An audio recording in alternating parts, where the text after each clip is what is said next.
아무 소리 아니 들려도 하나님의 약속 위에 걸어가세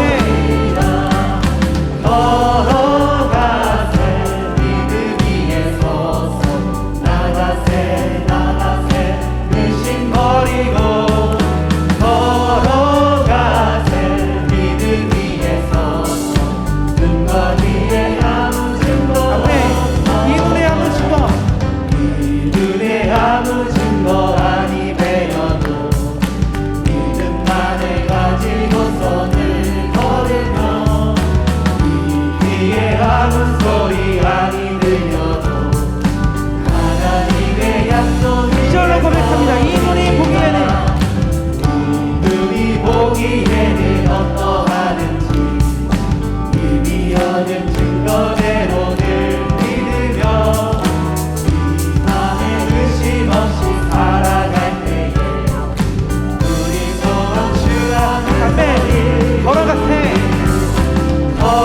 걸어가세 믿음 위에 서서 나가세 나가세 의심 버리고 걸어가세 믿음 위에 서서 누가 위에 아무 증거 3절로 고백합니다. 주님의 거룩함 주님의 거룩함을 두고 맹세한 주 하나님 아버지는 참 이쁘다 그냥 모든 약속 믿는 자에게 다시 한번 고백해볼까요? 주님의 거룩함을 두고 맹세한 주님의 거룩함을 두고 맹세한 주 하나님 아버지는 참 이쁘다 그냥 모든 약속 믿는 자에게 맹지 못할 물들이를 걸어갔대 걸어가세 믿음 위에 서서 나가세 나가세 의심 버리고 걸어가세 믿음 위에 서서 눈과 귀에 아무 증거 걸어가세 걸어가세 믿음 위에 서서 나가세 나가세 의심 버리고 걸어가세 믿음 위에 서서 그 믿음을 다해서 선포하며 고백합니다. 걸어가세 믿음 위에 서서 걸어가세 믿음 위에 서서 나가세 나가세 의심 버리고 걸어가세 믿음 위에 서서 눈과 귀에 아무 증거 없어도 우리에게 믿음을 허락하신 주님께 영광의 박수를 드리겠습니다. 할렐루야.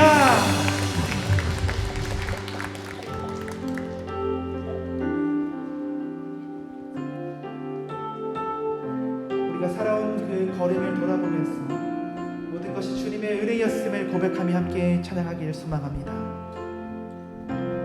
주 나의 모습 보네 상한 나의 맘 보시네 주 나의 눈물 안에 홀로 울던 맘 아시네 주 사랑 내게 있네 그 사랑이 날 채우네 주 은혜 내게 있네 그 은혜로 날 세우네 세상 소망 다 사라져가도 주의 사랑은 끝이 없으니 사랑하는 이 모든 순간이 주 은혜임을 나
함께 기도하길 원합니다.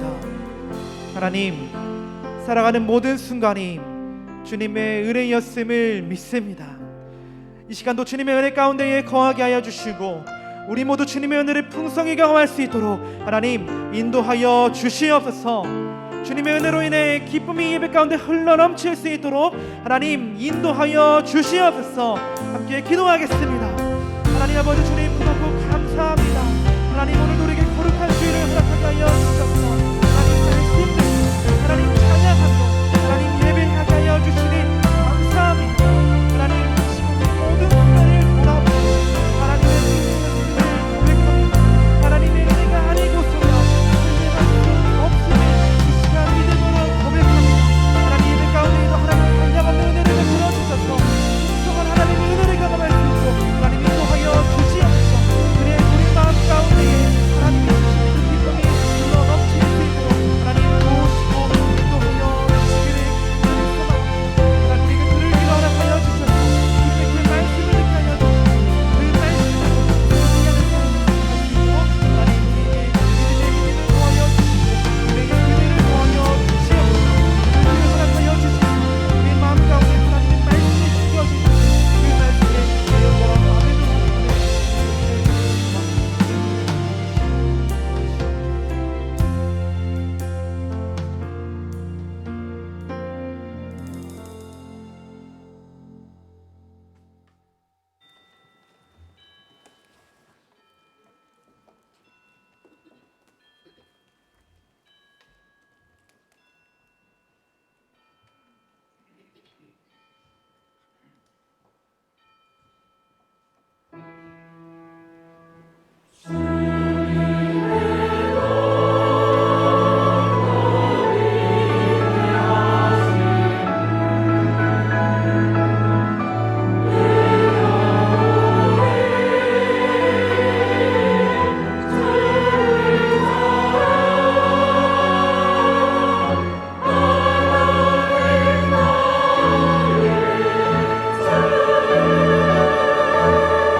주의 성도들아, 여호와를 찬송하며 그의 거룩함을 기억하며 감사하라.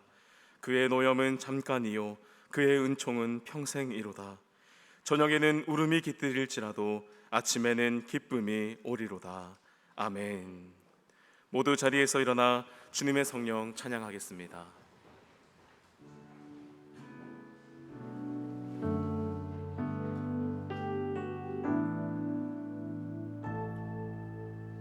주님의 성령 지금 이곳에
하나님이여, 주는 나의 하나님이시라.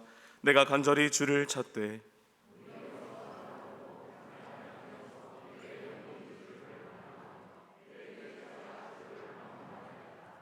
내가 주의 권능과 영광을 보기 위하여 주의 인자하심이 생명보다 나음으로 이러므로 나의 평생에 주를 송축하며 골수와 기름진 것을 먹음과 같이 나의 입이 기쁜 입술로 주를 찬송하되 내가 나의 침상에서 주를 기억하며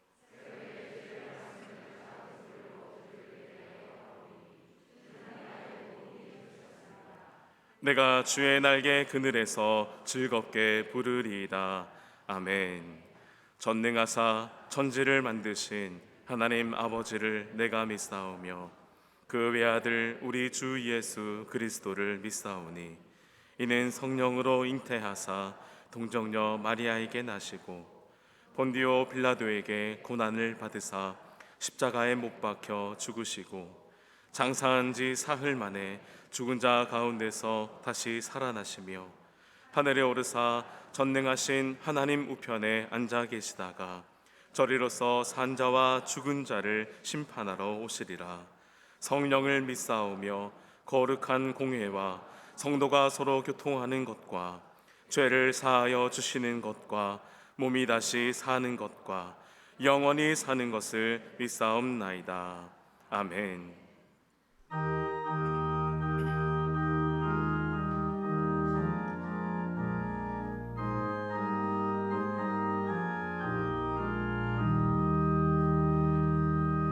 주 예수여 은혜를 내려주사 보증만게 하옵소서. 잊으리고 목마른 나의 맘에 주 성령을 부으소서. 주 내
존귀와 영광과 찬양 받으시게 합당하신 주님, 거룩한 주일 예수 그리스도 십자가 공로 의지하여 존귀하신 하나님께 예배드릴 수 있게 해주시는 은혜 감사드립니다.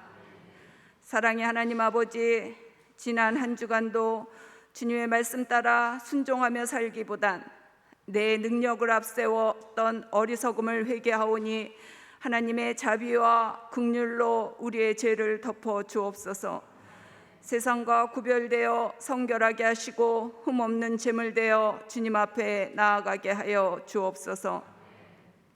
모든 만물을 다스리시고 운행하시는 하나님 아버지, 국제사회는 러시아는 핵무기로 전쟁 위협을, 북한은 미사일로 도발을 일삼고 세계적인 경제 불황으로 물가는 치솟고 환경 파괴와 기후변화로 수많은 생명이 목숨을 잃어가고 있고 정치는 민생을 외면하고 당리당락에 빠져 있고 코로나는 변종을 거듭해 사라지지 않고 있는 지금 이 땅에 새 영 부어 주셔서 거듭나게 하여 주옵소서. 어둠과 절망의 땅에서 빛과 소망의 땅으로 인도하여 주옵소서. 무너진 이 땅에 주님 앞에 새로움 있게 하여 주시고 모든 고난과 역경 딛고 일어설 수 있는 새 힘과 새 영 부어 주옵소서. 기초를 다시 세우고 회복시키는 놀라운 은혜가 나타나게 하여 주옵소서. 모든 영광과 찬양 받으시게 합당하신 주님, 성가대의 찬양과 또 연주로 예배돕는 손길을 기억하사 주의 이름 높임 받으며 주님께 영광되게 하여 주옵소서. 온 마음으로 찬양 드릴 때 하늘의 평안과 기쁨 누리는 귀한 시간 되게 하여 주옵소서. 오늘 은혜의 말씀 선포하실 담임 목사님 굳게 붙들어 주시어서 영적인 권위와 능력 더하여 주시고 특별히 육신의 강건함 더하여 주시어서 전하는 말씀이 살아 역사하여 목마른 사막길의 샘물과 같은 말씀 되게 하여 주옵소서. 성도에게 의의 열매 풍성히 맺어가는 귀한 시간 되게 하여 주옵소서. 사랑이 많으신 주님, 이 시간 말씀을 듣는 예배의 자리에 세상에서 지치고 상한 마음 가지고 나온 성도, 질병의 고통 중에 있는 성도, 경제적 어려움으로 낙심되어 근심에 눌려있는 성도 나왔습니다. 불안과 근심의 밧줄 매어 있지 않게 하시고 주님의 사랑과 말씀으로 치유받고 위로받는 귀한 시간 되게 하여 주옵소서. 이 예배를 위해 섬기는 많은 예배위원들의 수고와 헌신을 기억하사 하늘에 한없는 은총과 복을 내려 주옵소서.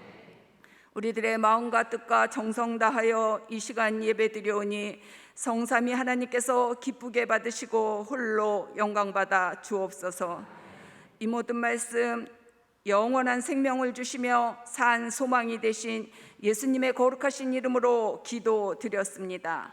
아멘.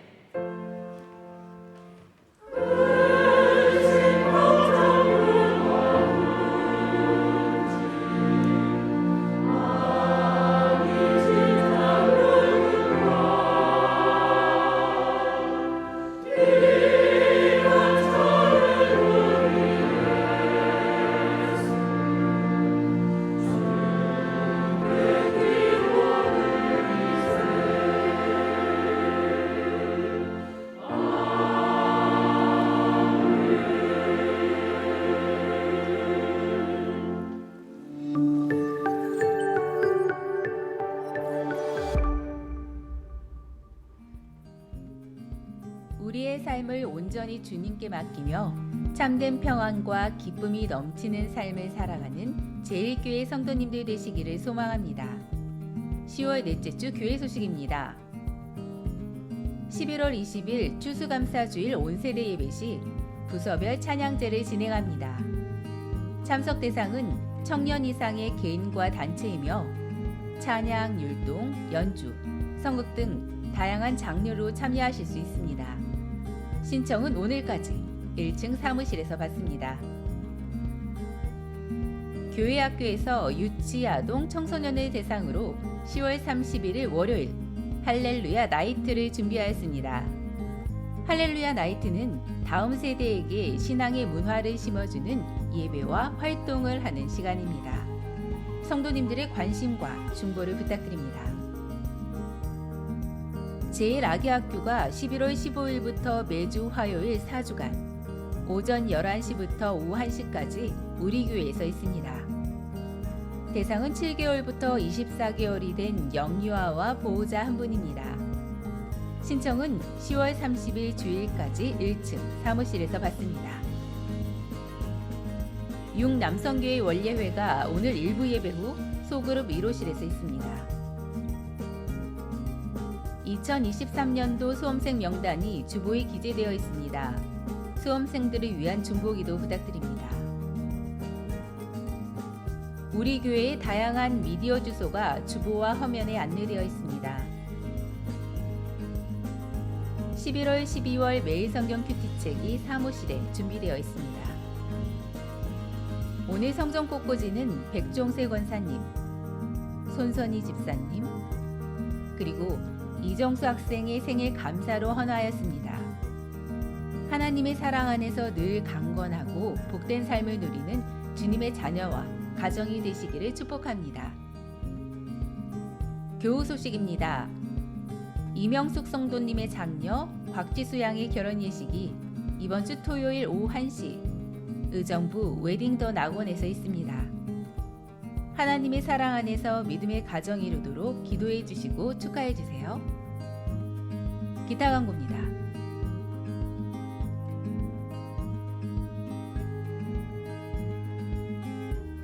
성도님들 모두 건강하고 평안한 한 주간 되시기를 소망합니다.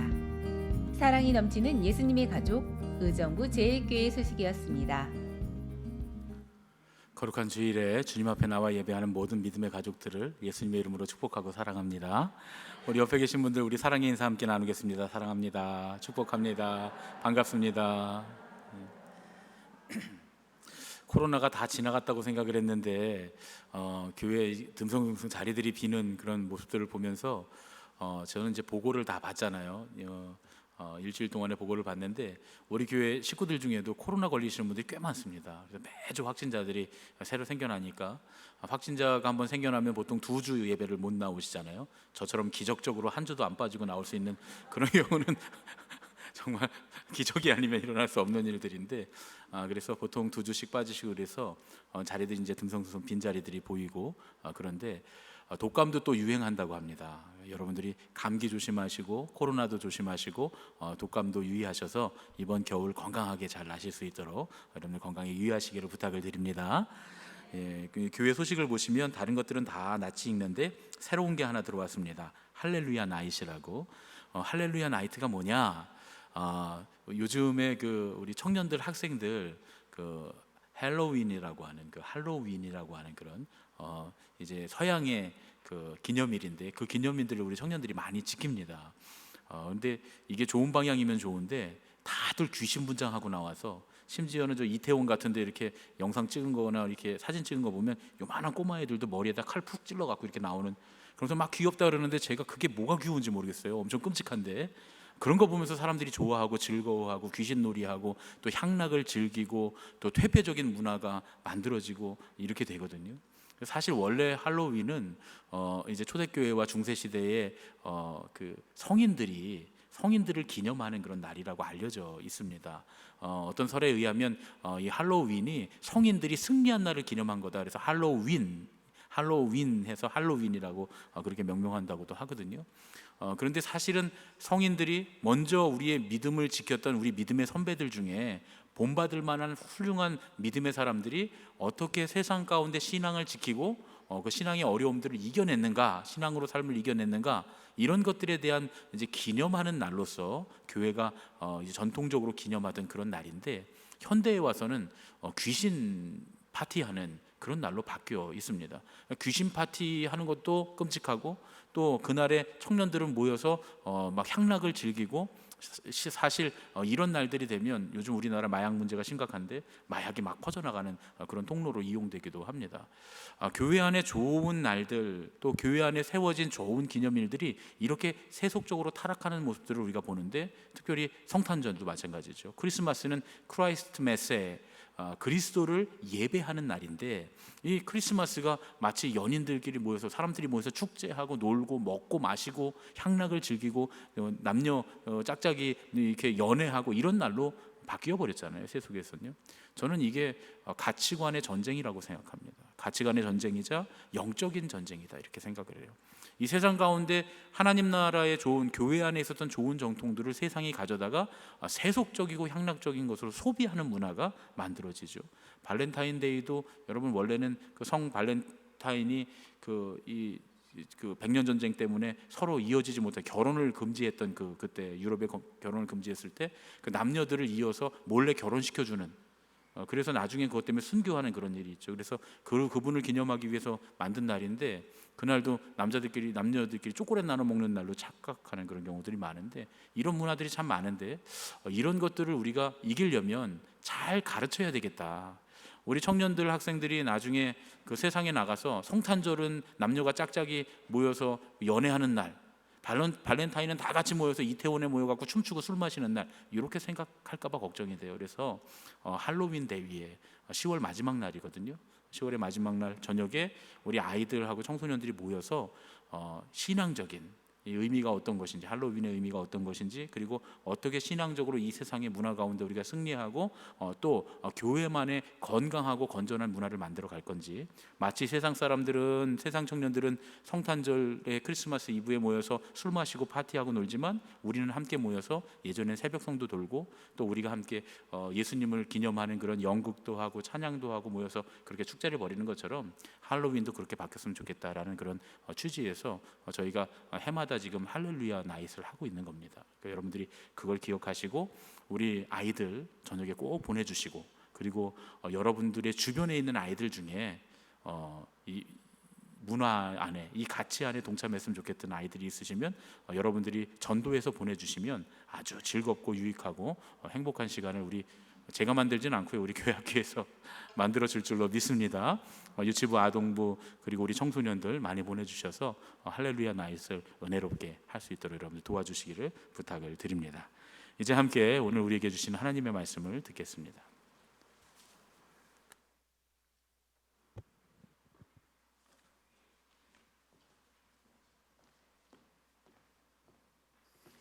모두 자리에서 일어나 하나님의 말씀을 듣겠습니다.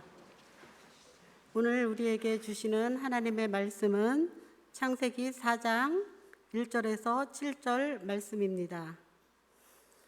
아담이 그의 아내 하와와 동침하매 하와가 임신하여 가인을 낳고 이르되 내가 여호와로 말미암아 등남하였다 하리라. 그가 또 가인의 아우 아벨을 낳았는데 아벨은 양치는 자였고 가인은 농사하는 자였더라. 세월이 지난 후에 가인은 땅의 소산으로 제물을 삼아 여호와께 드렸고 아벨은 자기도 양의 첫 새끼와 그 기름으로 드렸더니 여호와께서 아벨과 그의 제물은 받으셨으나 가인과 그의 제물은 받지 아니하신지라. 가인이 몹시 분하여 안색이 변하니 여호와께서 가인에게 이르시되 내가 분함은 어찌 됨이며 안색이 변함은 어찌 됨이냐. 내가 선을 행하면 어찌 낯을 들지 못하겠느냐. 선을 행하지 아니하면 죄가 문에 엎드려 있느니라. 죄가 너희를 원하나 너는 죄를 다스릴지니라. 이는 우리에게 주시는 하나님의 말씀입니다. 아멘.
우리 창조절 특별 말씀을 함께 나누고 있는데 에덴 환희의 동산에서 오늘 8번째 시간으로 여전히 기쁨은 하나님으로부터라는 말씀으로 함께 은혜를 나누시겠습니다. 제가 어렸을 때 그 산골에 살았는데 제가 가끔 이 아궁이로 밥 짓는 얘기도 하고 그러니까 여러분들이 도대체 목사님은 몇 년대에 살다 왔습니까? 그런데 제가 산골에 살아서 그래요.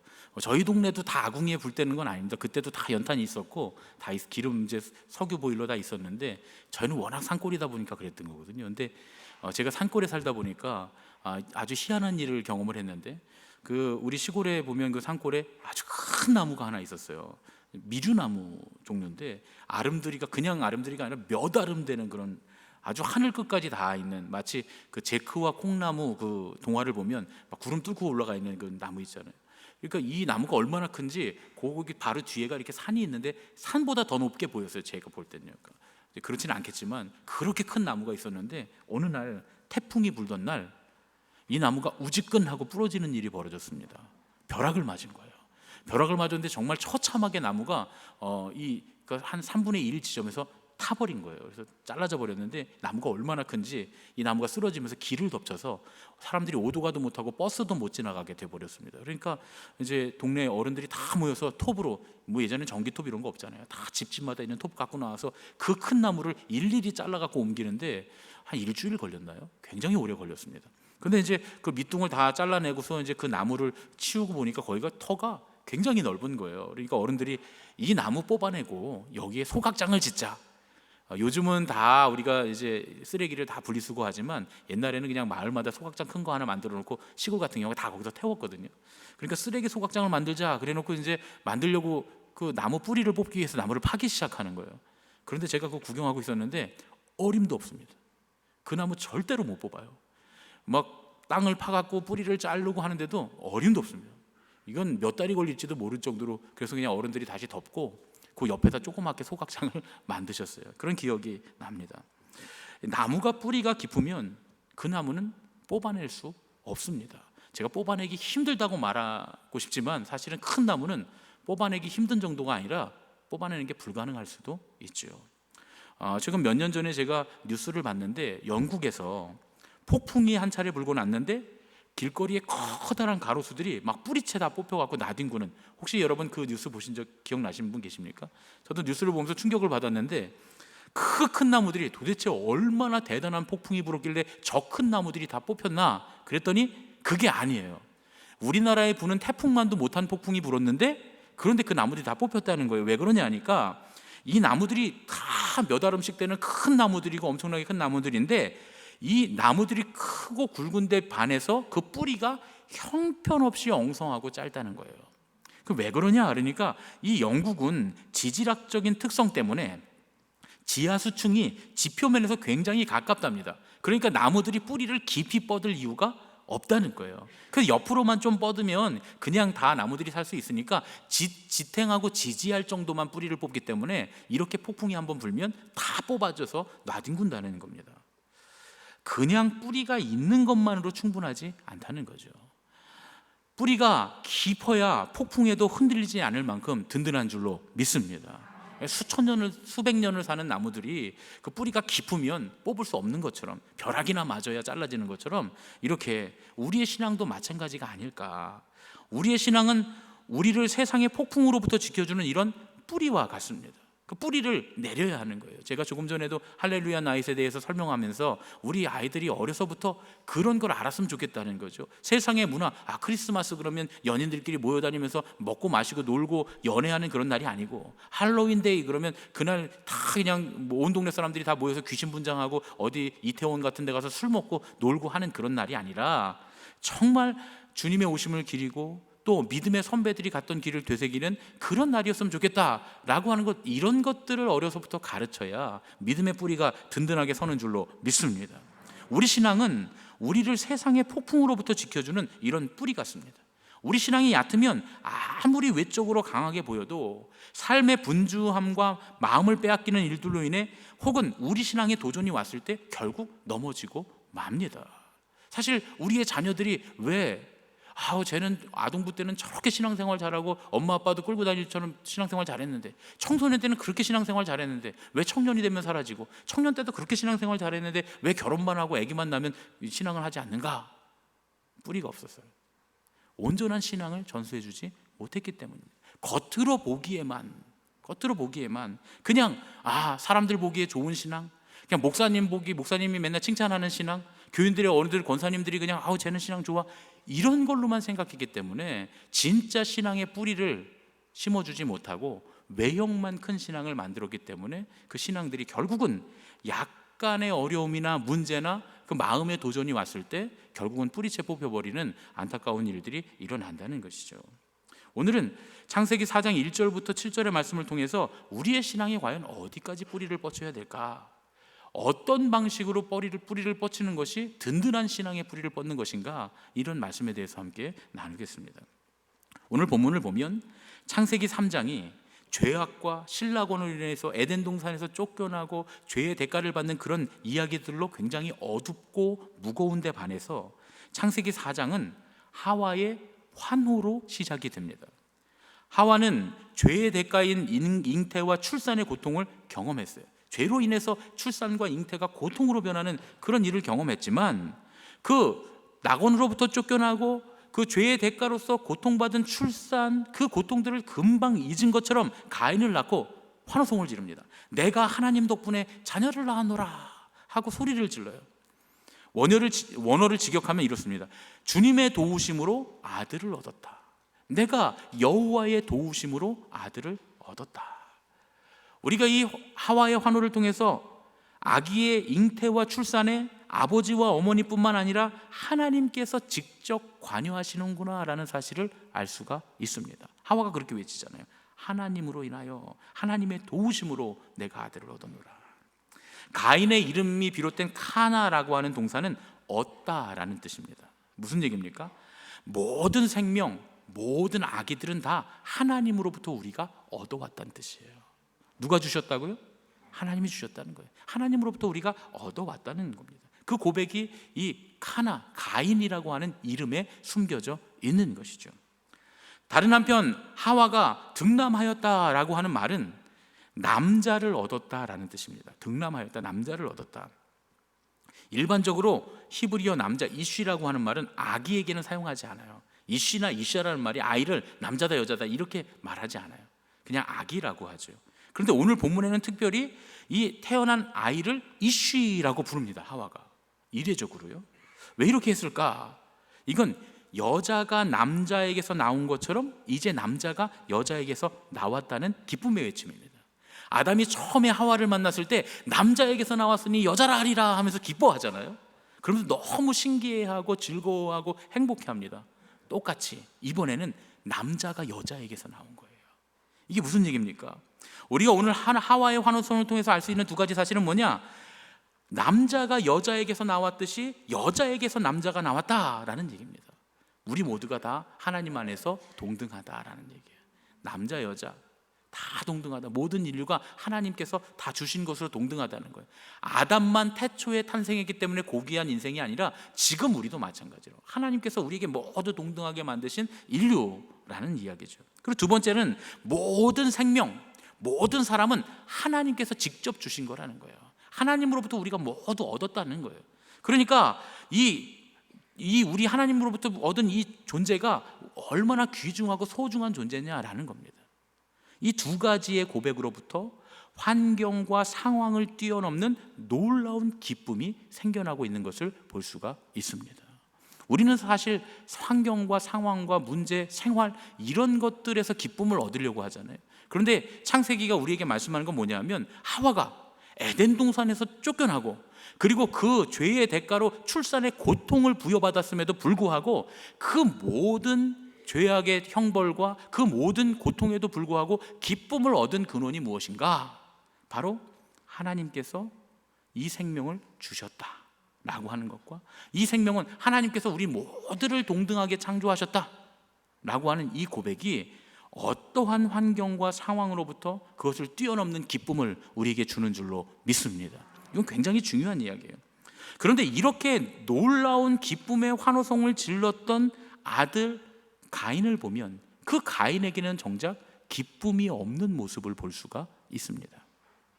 오히려 가인에게 분노가 가득했다고 성경이 우리에게 말씀하십니다. 3절부터 5절의 말씀을 보면 두 아들에게 본격적으로 문제가 생기기 시작하는데요, 정확히 말하면 첫째인 가인에게서 문제가 생기는 것이죠. 가인과 아벨이 각각 제사를 드렸는데 그 결과가 어떠했는지 성경이 우리에게 말씀합니다. 농부인 형 가인은 땅을 일구어서 거둔 곡식을 제물 삼아서 하나님께 제사를 드립니다. 목자인 동생은 양의 첫 새끼와 그 기름을 제물로 삼아서 하나님께 드렸습니다. 그런데 하나님께서는 아벨과 그의 제물은 받으시고 가인과 그의 제물은 받지 않으셨습니다. 가인이 심히 분해서 안색이 변했다, 이렇게 기록되어 있습니다. 사실은 이 대목에서 우리가 궁금한 점이 있죠. 왜 하나님은 아벨과 아벨의 제물은 받으시고 가인과 가인의 제물은 받지 않으셨을까? 이 질문은 오늘 말씀을 풀어가는 데 있어서 굉장히 중요한 대목입니다. 물론 오늘 본문이 이 질문에 대해서 자세히 설명해 주고 있지는 않아요. 물론 이 본문 안에 대답이 들어있습니다만, 그러나 그걸 풀어서 하나하나 설명문처럼 설명해 주고 있지는 않습니다. 그러나 인류 역사상 최초의 살인의 비극을 불러온 가장 큰 원인이 되었기 때문에 이 부분은 우리가 꼭 묵상하고 알아야 될 문제다, 이렇게 생각이 듭니다. 하나님께서 아벨과 아벨의 제물은 받으시고 가인과 가인의 제물은 받지 않으셨다라는 데 착안해서 어떤 분들은 그 제물의 문제가 있었던 것이 아닐까, 이렇게 생각하는 분들이 많이 계세요. 그런 얘기 들어보셨죠? 하나님은 동물 제사를 곡식 제사보다 더 좋아하셨다는 거예요. 이렇게 말하는 분들은 그래서 하나님께서 유목민인 이스라엘을 농민인 가나안 백성보다 더 사랑하고 그래서 그들을 택하셨다, 이렇게 이야기하기도 합니다. 그렇지만 이 내용은 성경의 정신과는 맞지 않아요. 여러분들이 이 부분은 좀 잘 구별하셔야 될 것 같아요. 하나님께서 유목민의 삶의 태도, 이 세상이 내 본향이 아니라 나의 본향은 하늘에 있다라는 생각으로 이 세상에서는 우리가 나그네로 살겠다라고 하는 그 정신, 유목민의 정신은 하나님 기뻐하시지만 그렇다 해서 유목민 자체를 기뻐하시는 건 아니다, 목축업 자체를 기뻐하시는 건 아니다, 그런 얘기예요.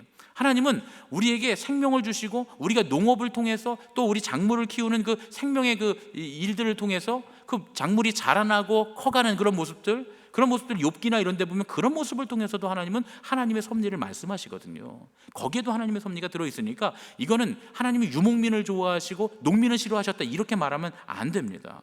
구약의 제사 제도를 보면 알 수 있어요. 하나님이 모세를 통해서 이스라엘에게 제사 의식을 주실 때 분명히 피의 제사, 희생 제사와 함께 곡식 제사, 소제도 받으신다고 하셨어요. 또 하나님께서 아담에게 처음 주신 일이, 에덴 동산에서 쫓겨난 아담에게 처음 주신 일이 뭡니까? 밭을 갈고 농작물을 경작하는 농민의 일을 맡기셨어요. 하나님이 정말 유목을 좋아하시면 유목민부터 맡기셔야 되잖아요. 근데 그렇게 안 하시고 농작물을 경작하는 농민으로 아담의 일을 맡겨주셨다는 거예요. 그러니까 하나님이 농업보다 목축을 더 사랑하신다, 이거는 물론 이제 목축업도 넓게 보면 농업에 속하지만, 우리가 하는 경작하는 그 농업보다 목축업을 더 사랑하신다, 이 말은 전혀 맞지 않는 말이다, 성경적이지는 않다, 그런 얘기입니다. 오늘 말씀을 가만히 묵상해 보면 좀 특별한 점을 찾을 수 있어요. 실마리를 우리가 하나 얻을 수 있습니다. 본문에서 분명히 뭐라고 말씀하시냐면 아벨의 제물과 가인의 제물 이야기하지 않으시고 아벨의 제물과 함께 아벨도 받아주시고 가인과 함께 가인의 제물도 받지 않으셨다 그래요. 무슨 얘기입니까? 제물과 함께 사람도 받아주시거나 혹은 그 제물과 함께 사람도 받아주시지 않으셨다는 얘기예요. 다시 말하면 하나님께서 사람을 받아주시는 예를 우리가 찾아보면 제물과 이 제사에 관한 질문도 자연스럽게 해결될 수 있겠다, 그런 얘기죠.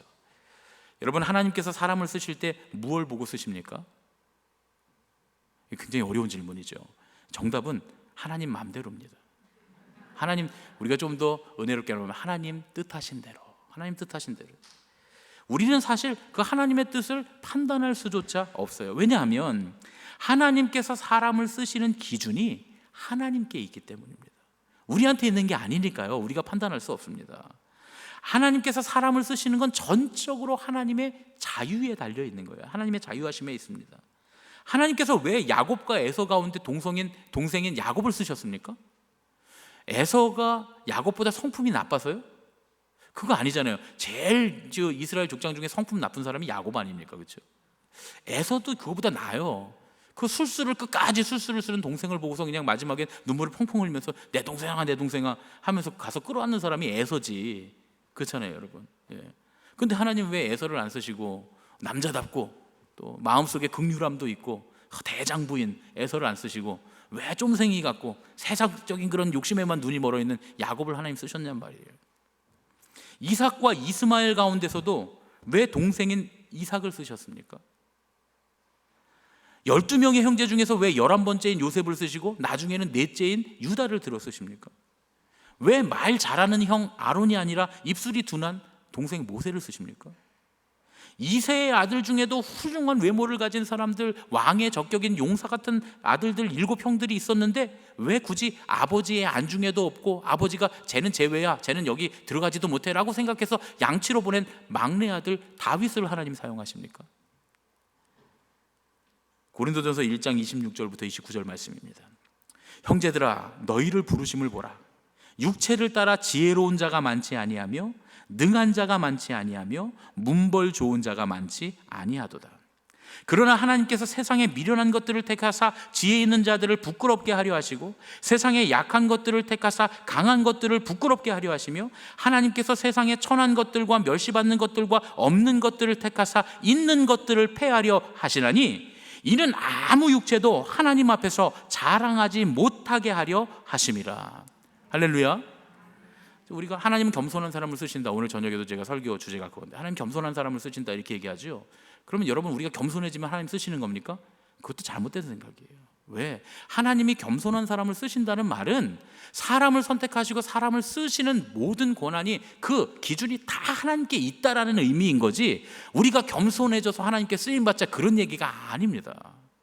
우리의 겸손함은 하나님은 하나님이 알아서 하나님의 사람을 쓰십니다 라고 하는 거예요. 하나님은 하나님의 일을 하나님 뜻대로 이루십니다 라고 겸손히 하나님의 뜻과 하나님의 결정을 받아들이자는 것이지 그러자는 것이 우리가 겸손해져서 하나님께 크게 쓰임받자는 이야기가 아니다 그런 얘기죠.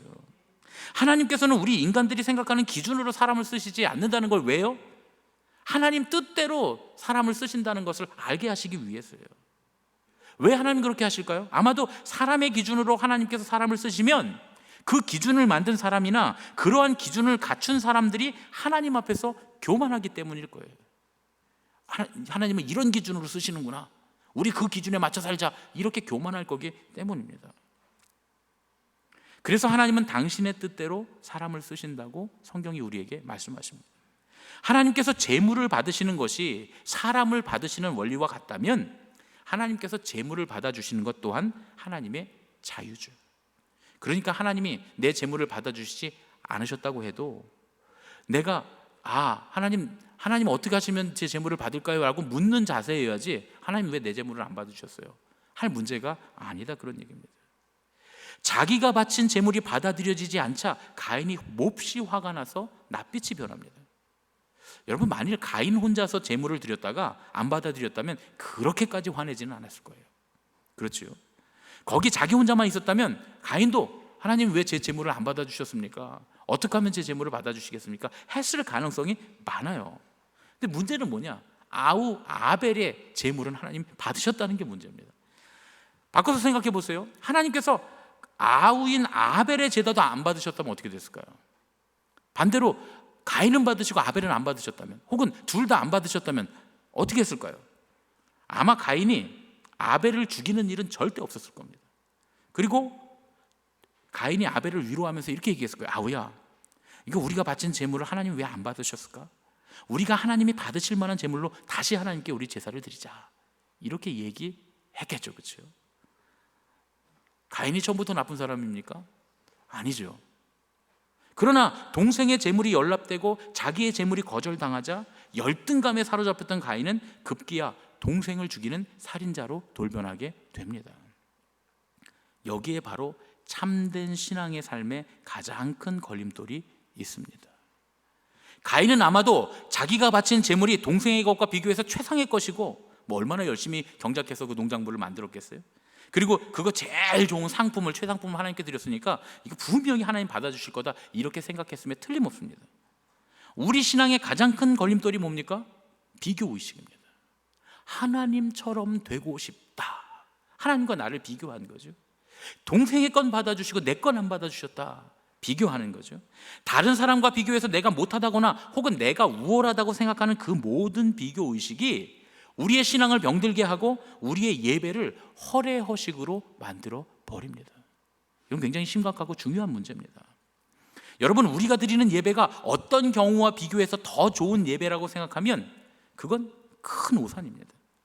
지하 토굴에서 드리는 예배든지 웅장한 예배당에서 드리는 예배든지 두세 사람이 모인 속회든지 수천 명이 모이는 대형 집회든지 그 예배의 주인은 변치 않으시는, 회전하는 그림자도 없으신 하나님이신 줄로 믿습니다. 예배의 주인은 하나님이에요. 예배의 연락은 오직 하나님만 하실 수 있습니다. 그 결과를 우리가 판단할 수 없어요. 예배를 받으시는 예배의 주인은 바로 주님이시기 때문인 줄로 믿습니다. 여러분, 성가대가 그날 찬양을 지난주보다 더 잘했다고 하나님 더 받으실까요? 그거는 이제 우리 생각이에요. 우리가 여기 예배를 드렸는데 오늘 목사님 설교가 너무 은혜를 많이 내가 은혜를 많이, 위로를 많이 받았어. 그럼 하나님이 그 예배는 더 받으실까요? 아니요, 오히려 정반대일 수도 있습니다.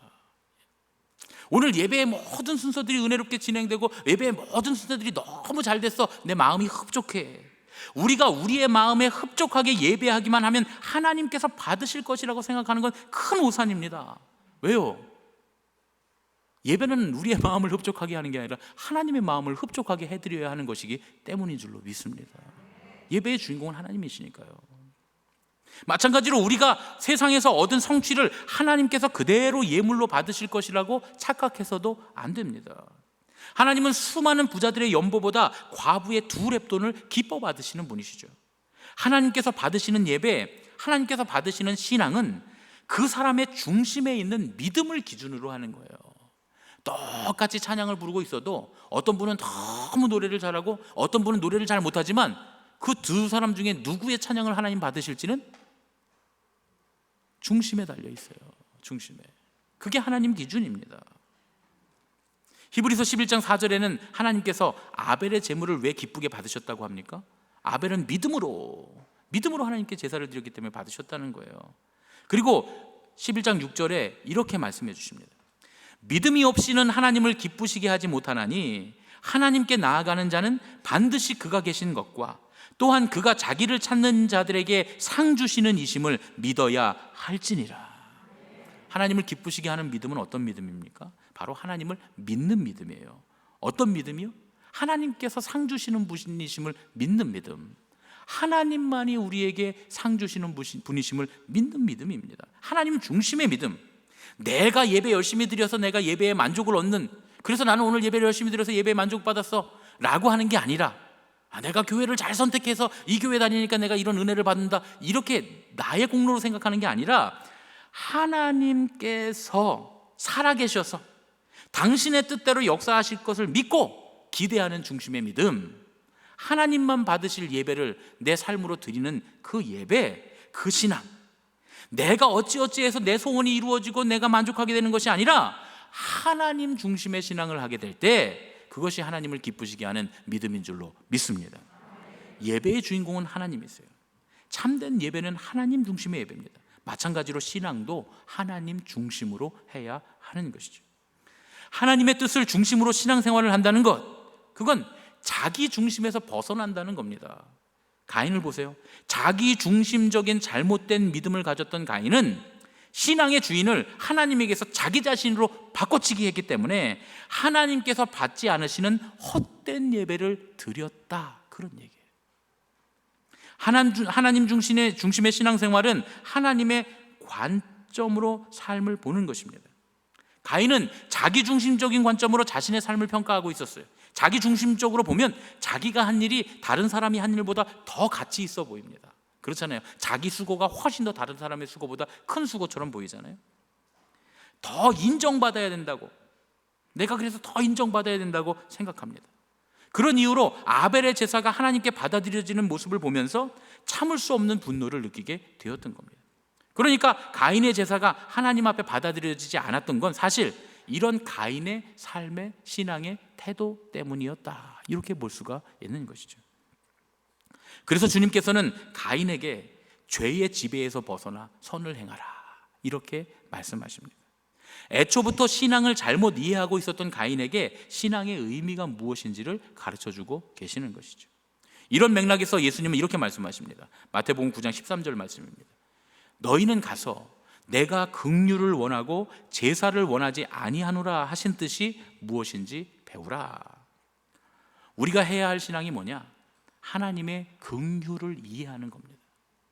하와가 환호성을 지른 것처럼 남녀의 차이나 직업의 종류에 상관없이 세상적인 기준으로 더 예쁘고 덜 예쁘고를 떠나서, 혹은 세상적인 기준으로 실력 있고 실력 없고의 문제가 아니라 하나님께서 우리 모두에게 하나님의 인자하심 헤세드를 베풀고 계시므로 우리도 마땅히 하나님께서 우리를 대하듯 형제 자매를 대해야 한다는 겁니다.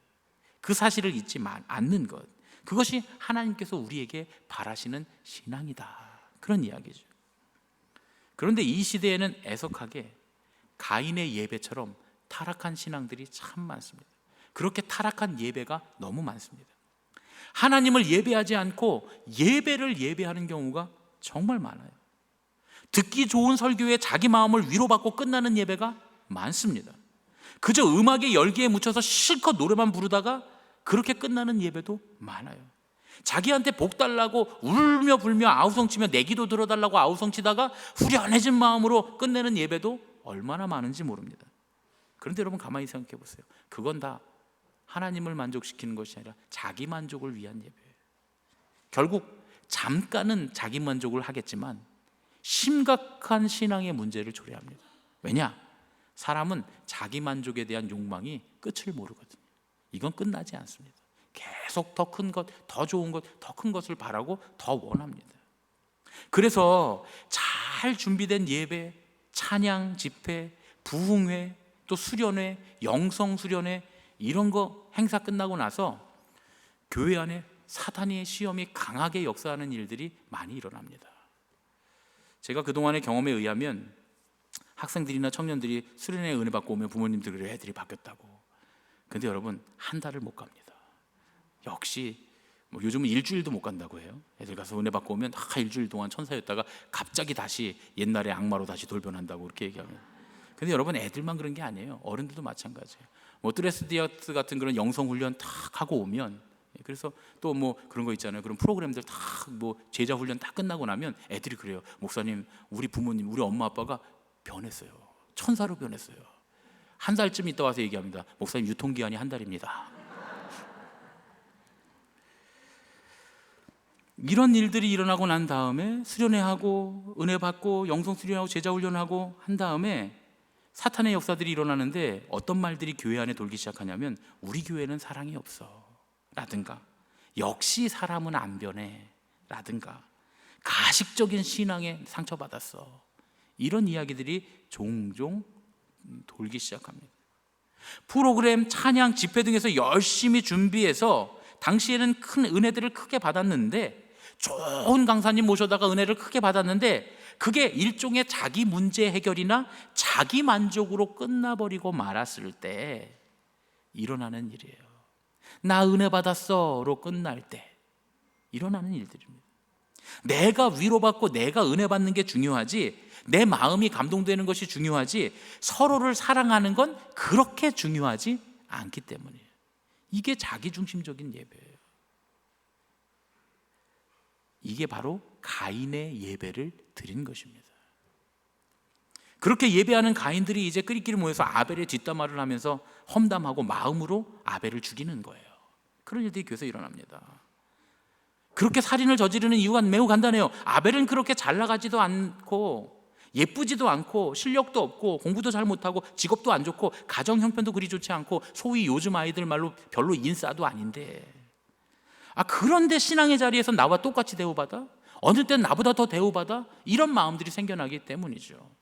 내가 어디 가서 영성 훈련을 잘 받고 오고, 혹은 어떤 신앙 훈련, 제자 훈련을 잘 받고 오고, 어떤 프로그램에 들어가서 내가 신앙 훈련을 잘 받고 왔는데 그저 그냥 교회 나와서 예배나 나오고 그냥 기도실 들어가서 어쩌다 한 번씩 기도하고 그런 사람이 왠지 하나님께서 더 사랑하시고 더 축복해 주시는 것 같고 더 교회에서 많은 은혜를 받는 것 같거든요. 그러니까 기분이 나쁜 거죠. 참을 수 없는 것이죠. 화가 나는 것이죠. 어쩌면 세상에선 이게 당연한 일일 수 있습니다. 우리의 직장에서, 우리 학교에서 비일비재하게 일어나는 일이니까요. 경쟁 사회에서는 자기 중심이어야 해요. 왜요? 그래야 경쟁에서 이기니까요. 그런데 사실은 그건 하나님을 잃어버린 사람들의 이야기입니다. 그런데 놀랍게도 교회 안에 이렇게 하나님을 잃어버린 자기중심적 예배와 신앙생활을 하는 가인들이 너무나 많다는 거예요. 하나님 그 예배를 받지도 않으시고 그 사람도 받지 않으신다는 거예요. 심각하게 생각해 봐야 될 문제 아닙니까? 내가 가인은 아닌지 우리가 잘 생각해 봐야 될 문제입니다. 내가 나 중심으로 신앙생활하고 있지는 않은지, 나 중심으로 예배하고 있지는 않은지, 과연 나는 하나님 중심으로 하고 있는지. 그런데 기쁨은 어디서부터 나온다고요? 여전히 기쁨은 하나님에게로부터. 하나님 중심으로 신앙생활할 때 진짜 기쁨이 있는 거예요. 무엇보다 우리 신앙인들은 삶에서 하나님을 잃어버리지 말아야 됩니다. 예배를 통해서 하나님의 임재하심을 경험하고 하나님의 뜻에 내 삶을 온전히 헌신하는 참된 순종으로 사는 연습을 계속해야 됩니다. 무엇보다 다른 사람을 나보다 평가절하하는 어리석음에서 벗어나서 서로를 긍휼히 여기는 마음을 가져야 돼요. 이게 바로 하나님 중심의 신앙입니다. 하나님께서 가인에게 말씀하신 대로 죄의 지배에서 벗어나 선을 행하는 신앙이 바로 이런 것이다, 그런 얘기죠. 이런 하나님 중심의 신앙이 아니면 그건 뿌리 없는 나무와도 같습니다. 제가 이번에 목회교육을 다녀오면서 우리 목회자들이 신신당부한 게 있어요. 애들 즐겁게 교회 나와서 놀고 신나게 놀고 있는데 그렇게 시작은 하지만 계속 그걸로 가서는 안 된다. 무엇보다 중요한 건 신앙이 깊어져야 된다. 아이들을 신앙 중심으로 교육하는 게 그 다음이다. 우리의 결국 목표는 아이들의 신앙의 뿌리를 든든하게 하는 것이다. 그래야 어떤 폭풍이 불어도 이 아이들이 크리스마스만 되면 연애하고 어디 밖에 나가서 징글벨 노래 부르면서 머리에다 뭐 쓰고 다니면서 세상적인 향락 이런 거 하고, 이 할로윈 데이만 되면 다 귀신 분장하고 이태원에 모여서 놀러 가는 거, 이런 게 아이들의 어떤 그런 꿈이나 아이들의 즐거움이 되지 않게 만들려면 신앙의 뿌리가 든든해야 할 줄로 믿습니다. 요즘 우리나라도 마약으로부터 청정하지 못하다고 하죠. 대부분 마약이 확 퍼지는 데가 바로 이렇게, 아시죠 여러분? 성탄절에, 그리고 할로윈 데이에 어디 이태원의 클럽에 모였다가 그런 곳에서 마약에 중독되고 나도 모르는 사이에 마약을 맞게 되고 먹게 되고, 그리고 이런 것들이 세상에 퍼져나가는 것들이죠. 우리나라의 향락 문화, 그것들로부터 우리 자녀들을 어떻게 지키겠습니까? 그릇된 신앙은 그 신앙이 겉으로 보기에는 아무리 크고 위대해 보여도 잠깐의 폭풍에 그저 뿌리째 뽑혀버리는 그런 가로수들과 같습니다. 자기 중심의 신앙에는 진짜 기쁨이 없어요. 그러다 보니까 교회 와서 신앙생활하면서도 기쁨이 넘치는 게 아니라 잠깐 뭐 때문에 만족하는 것 같지만 또 불만하고 또 불만하고 또 불평하고 또 불평하고. 교회에서 신앙생활 오래 하면서 불평하는 분들이 있잖아요, 그렇죠? 우리 교회는 없지만 딴 교회는 많이 있어요. 교회에서 담임 목사가 무슨 얘기만 하면 트집 잡고 뭐다 뭐, 교회에서 뭐 매달아 놓으면 그거 매달아 놨다고, 또 못 뛰면 못 뛰었다고 난리하고, 그게 막 돌면서 얘기해. 그게 뭘 그렇게 중요합니까 여러분? 제가 이 건물을 들어다가 저기 이제 고속도로 옆에 갖다 놓는다 한들 그게 뭘 그렇게 대단히 중요해요? 중요합니까 여러분 신앙에서? 그게 중요하면 가인의 신앙인 거예요. 잘 생각해 보세요. 신앙생활하면서 교회에 나와서 주일날 앉아있으면 저는 참 감사한 게 카페나 식당에서 우리 권사님들, 저 일남성교회, 이남성교회, 여선교회 또 어르신들 또 가족들하고 같이 모여서 이 3사 모여서 성교회끼리 모여서 막 웃으시면서 커피 마시는 게 너무 좋아요. 왜요? 그 교회는 그렇게 기쁨이 넘쳐야지. 맨날 구석방에 들어가고 이게 뭐 교회에 무슨 일이 문제가 있다 뭐 이러면서 목사에게 문제가 있고 누구 장로에게 문제가 있다. 큰일 납니다. 여러분 진짜 큰일 나요. 그건 큰일 나는 거예요. 그건 신앙이 아니에요. 지옥으로 가는 거죠. 자기 중심의 신앙에 기쁨이 없어요. 잠시 기쁨과 만족이 있는 것 같지만 금방 그 만족이 분노로 바뀌어버립니다. 무슨 일만 있어도 뭐 화내고 말이죠. 교회에서 뭐 잘못됐다고 말하고 말이죠. 뭐 하나님이 주인이신데 뭐가 잘못돼요? 잘못됐다고 말하는 사람이 잘못됐지. 그렇지 않습니까 여러분? 교회에서 열심히 활동하고 예배에도 똑같이 참석하지만 중심으로 신앙생활하는 사람, 믿음의 뿌리가 깊은 사람이나 그냥 겉으로 등치만 크고 뿌리는 안 깊은 사람도 다 똑같이 신앙생활, 어느 때 보면 다 똑같아요. 똑같이 예배드리고 똑같이 기도회하고 똑같이 교회에서 활동하고 선교회 활동하고 열심히 속회하고 다 똑같이 해요. 그러나 그 안에 기쁨이 가득하면 뿌리가 깊은 것이고 분노가 가득하면 뿌리가 없는 거예요. 기쁨이 없고 분노만 가득하면 감사가 사라지고 하나님의 은혜가 사라집니다. 하나님의 은혜가 있으면 다 용납되고 사랑하고 이래도 좋고 저래도 좋을 수 있지만 그게 사라지는 순간 그때 우리는 자그마한 문제에도 신앙의 뿌리가 뽑혀 버리는 거예요. 교회를 떠나는 분들을 보세요. 대단한 일 때문에 담임 목사가 나가라 그래서 나가는 사람 아무도 없어요. 교회에서 막 이지매하고 막 교인들이 막 모여갖고 막 꿀밤 주고 이래갖고 나가는 사람 하나도 없습니다. 별거 아닌 일에 나가요. 별거 아닌 일에. 예. 그렇죠, 여러분. 교회 간판 바뀌었다고 나가고 그런 일은 없겠죠. 예. 그런 일은 교회 의자 색깔 바뀌었다고 나가고 뭐. 예. 여러분, 웃을 일이 아니라 진짜 우리 교회는 없는데 이런 일들이 진짜 일어나더라고요. 제가 목회를 하다 보니까. 오늘 하와가 가인을 낳고 고백하잖아요. 정말 감사할 일이 하나도 없는데 낙원에서 쫓겨났고 출산에 큰 고통을 경험했는데 그 죄로 인해서 낙원에 쫓겨나고 출산의 고통을 경험한 그 삶에도 여전히 기쁨은 하나님으로부터 오는 줄로 믿습니다. 하나님께로부터 내가 이 남자를 얻었노라. 신앙의 기쁨은 오직 하나님 중심으로 살 때 나옵니다. 시기하고 질투하는 욕망 덩어리의 나 중심에서 벗어나 우리 모두가 하나님의 햇새들을 베푸시는 그 중심을 본받아 우리도 하나님의 햇새들을 베푸는, 형제자매들에게 베푸는 그런 긍휼히 여기는 마음이 우리 안에 있을 때 우리 안에 참된 신앙의 기쁨이 어떠한 상황과 환경에도 불구하고 넘쳐나게 될 줄로 믿습니다. 우리 옆에 계신 분들과 이렇게 인사하겠습니다. 나 중심에서 벗어납시다. 형제자매를 긍휼히 여깁시다. 형제자매를 긍휼히 여깁시다. 아멘. 모든 사람은 다 하나님께로부터 났고 하나님의 사랑을 받기에 마땅한 사람들입니다. 그래서 우리는 다 존귀하고 사랑받기에 마땅합니다. 나의 욕망으로 이 사랑받기에 마땅한 이 우리 형제자매들을 시기하고 질투하고 미워하고 나의 욕망의 도구로 사용하고 그로 인해 분노하고 있다면 그건 하나님의 창조 질서를 정면으로 거스르는 가인의 죄악입니다.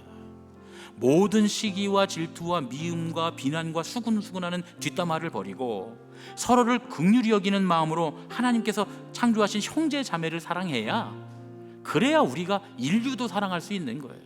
우리가 이 안에서 사랑하지 않으면서 하나님의 창조 질서를 따라 저 전쟁으로 고통받고 있는 사람들 혹은 기근으로 고통받고 있는 사람들을 사랑하겠다고요? 어림도 없는 이야기입니다.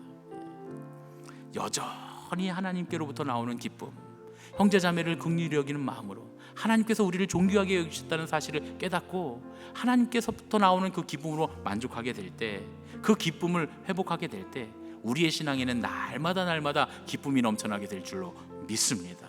그렇게 우리 안에 있는 가인의 죄의 소욕을 다스리는, 그래서 기쁨을 회복하는 저와 여러분 되시기를 예수님의 이름으로 축원합니다. 아멘. 우리 꽃들도 찬양하고 우리 기도하겠습니다.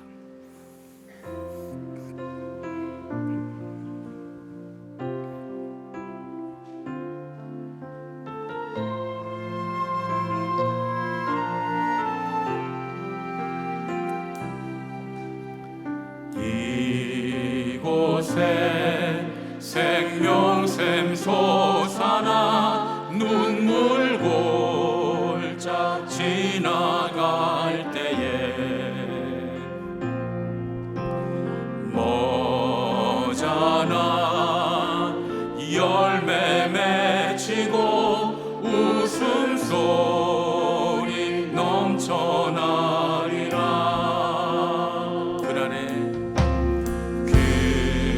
그날에 하늘이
함께 창조절 공동기도문으로 함께 기도하겠습니다.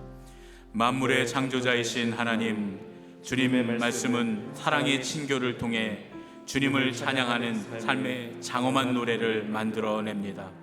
주님은 주님의 거룩한 지혜로 존재 안에서 주님을 찬양하는 다양한 피조물을 탄생시키도록 이 지구를 만드셨습니다.